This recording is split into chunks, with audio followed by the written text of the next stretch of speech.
I never wanted to be home. Oh, hell no. I just wanted to be on the streets, man, 24/7.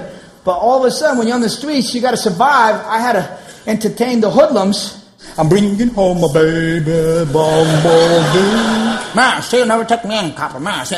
And the story is about a comedian and why I became the school class clown and how I stayed in this business. And I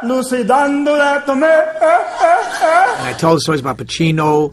I tell the stories about Patrick Swayze and Tu Wong Fu, Carlito's Way. Moments with these great people that inspired me in some way and motivated me in some way. And I share it all. You know, I felt like if you're going to do a one-man show, it's got to be ballsy. Otherwise, what's the point, you know? And I get to Sylvia Myrtle's acting school/apartment. And I open the door.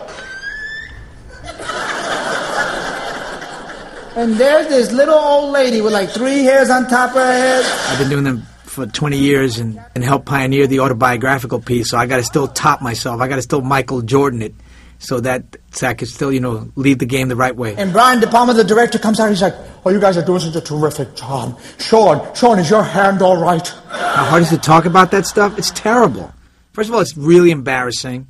It's really difficult to talk about. John, come back here. I got terrible news on that last take was out of focus. Can you give us just some more? It's so believable, so real. It's not the fun part of the show, but it's the very necessary part of the show because you got to show it all. You can't gloss over it. If you start, you're an actor and you have success and you're talking about your life.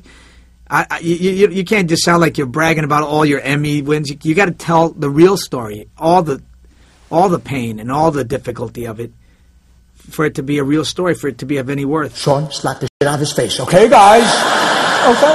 All right, here we go. Rolling, speed, and action, jump.